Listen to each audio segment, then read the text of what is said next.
हाँ जी, आज हम डिस्कस कर रहे हैं इलस्ट्रेशन नंबर 7 2024 एडिशन। इस क्वेश्चन में हम देखते हैं कि हमारे पास 20,000 इक्विटी शेयर है जिनकी वैल्यू हमें क्वेश्चन में गिवन है 10 रुपीज और 20% प्रीमियम के साथ। 20% प्रीमियम मतलब जो आपकी फेस वैल्यू है 10 रुपीज ईच, उसका 20% निकालेंगे मतलब 2 रुपीज। तो अब अमाउंट इस क्वेश्चन में भी जैसे इलस्ट्रेशन नंबर 6 में था, तो यहाँ पे भी वो face value with premium application पे डिमांड करता है। प्रीमियम कंपनी तभी डिमांड करती है जब कंपनी को पता है कि भाई उसके शेयर्स बाय हो जाएंगे। तो यहाँ पे कंपनी 2 रुपए प्रीमियम डिमांड कर रही है एप्लीकेशन पर। Okay, got it. तो अब हम क्या करेंगे, अगर हम सीधा एंट्री की बात करें तो अगर सिंपल हमें बैलेंस शीट और नोट टू अकाउंट नहीं बनाना और हमें सीधा डायरेक्ट एंट्री करनी है, तो हम क्या करेंगे, bank account debit to equity share application and allotment 20,000 into 12, क्योंकि एप्लीकेशन पे ही हमें जो भी पब्लिक अप्लाई करेगी, सब्सक्राइब करेगी हमारे शेयर, तो उसे 12 रुपीज यानी कि 10 + 2 मुझे एक साथ एप्लीकेशन पे ही देने होंगे। इसलिए यहाँ पे मैं यूज करता हूँ एप्लीकेशन एंड अलॉटमेंट। तो 2,40,000 डेबिट एंड क्रेडिट। अब उसके बाद क्या होता है, equity share application and allotment to equity share capital. तो हमने आपको बताया था कि आप यहाँ पे लिखते हुए चलेंगे 20,000 into 10, ये आपका इक्विटी शेयर कैपिटल में गया, क्योंकि फेस वैल्यू 10 रुपए है, तो 10 रुपए से ज्यादा अमाउंट आपका कैपिटल में नहीं जाएगा। प्रीमियम कितने रुपए का था, 20,000 into 2 यानी कि 40,000। ये आपकी जनरल एंट्री कंप्लीट होगी।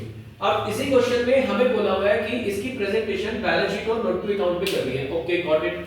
तो अब हम क्या करेंगे, सबसे पहले share capital, authorised capital given नहीं है क्वेश्चन में, ब्लैंक कर देंगे।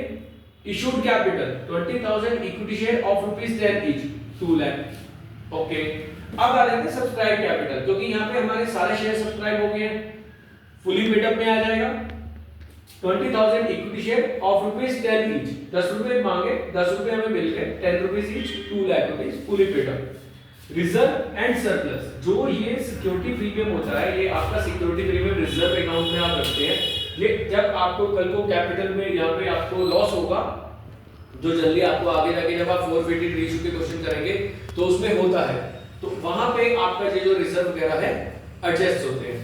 तो यहाँ पे अब क्या करते हैं हम, सिक्योरिटी प्रीमियम रिजर्व आपने बनाया 40,000, तो 2,40,000 आपका क्या हो गया, इक्विटी शेयर होल्डर फंड।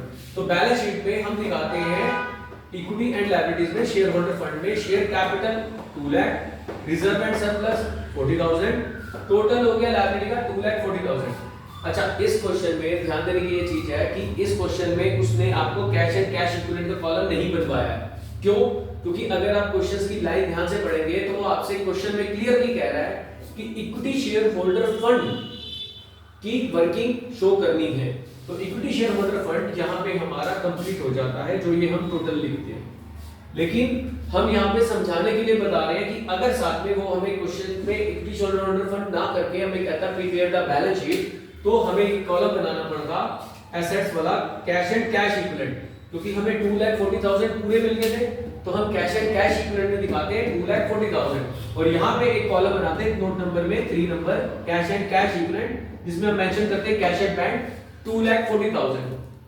तो इसमें कोई डाउट है, कोई डाउट आ रहे थे? No sir.